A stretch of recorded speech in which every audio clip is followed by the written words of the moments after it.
बुद्धिमान की परीक्षा। बहुत समय पूर्व जब गुरुकुल शिक्षा की प्रणाली होती थी, तब हर बालक को अपने जीवन के 25 वर्ष गुरुकुल में बिताना पड़ता था। उस समय एक प्रचंड पंडित राधे गुप्त हुआ करते थे, जिनका गुरुकुल बहुत प्रसिद्ध था, जहाँ दूर दूर के राज्य के शिष्य शिक्षा प्राप्त करने आया करते थे। बात उन दिनों की है जब राधे गुप्त की उम्र ढलने लगी थी और उसकी पत्नी का देहांत हो चुका था। घर में विवाह योग्य एक कन्या थी। राधे गुप्त को हर समय उसकी चिंता सताती रहती थी। वह उसका विवाह एक योग्य व्यक्ति से करना चाहते थे, जिसके पास संपत्ति भले ना हो, पर वह कर्मठ हो, जो किन्हीं भी परिस्थिति में उसकी बेटी को खुश रखे और उचित समय पर उचित निर्णय ले सके।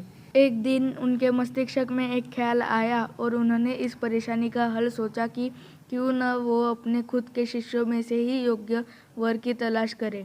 उनसे बेहतर उनकी बेटी के लिए और क्या हो सकता है।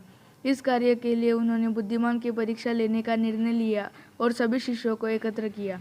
राधे गुप्त ने सभी से कहा कि वे एक परीक्षा आयोजित करना चाहते हैं, जिसमें सभी की बुद्धिमानी का परिचय होगा।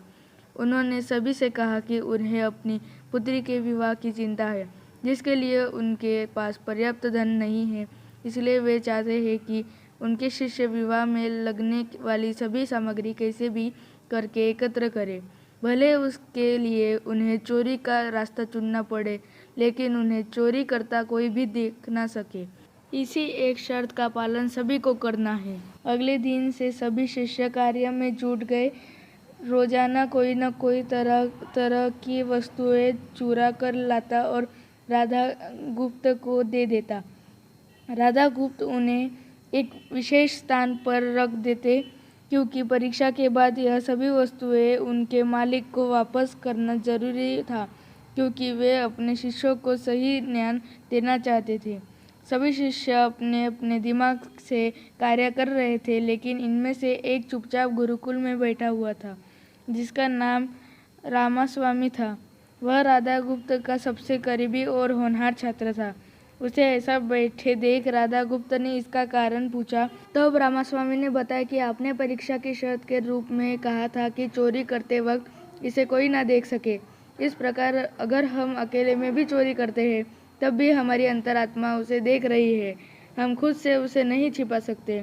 इसका अर्थ यही है कि चोरी करना व्यर्थ है। उसकी यह बात सुन राधा गुप्त के चेहरे पर खुशी छा जाती है।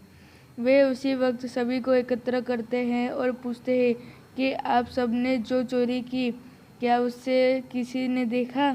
सभी कहते हैं नहीं। तब राधा गुप्त कहते हैं कि क्या आप अपने अंतर्मन से भी इस चोरी को छिपा सके? सभी को बात समझ आ जाती है और सबका सिर नीचे झुक जाता है, सिवाय रामास्वामी के। राधा गुप्त रामास्वामी को बुद्धिमानी की परीक्षा में अव्वल पाते हैं और सभी के सामने कहते हैं कि यह परीक्षा मेरे पुत्री के लिए उचित वर तलाशने के लिए रखी गई थी। इस प्रकार मैं रामास्वामी का विवाह अपनी पुत्री के साथ तय करता हूँ। सभी खुशी से झूम उठते हैं, साथ ही चुराई हुई हर एक वस्तु को उसके मालिक को सौंप विनम्रता से सभी से क्षमा मांगते हैं। धन्यवाद। अगर आपको वीडियो अच्छी लगी तो लाइक और सब्सक्राइब कर दीजिए।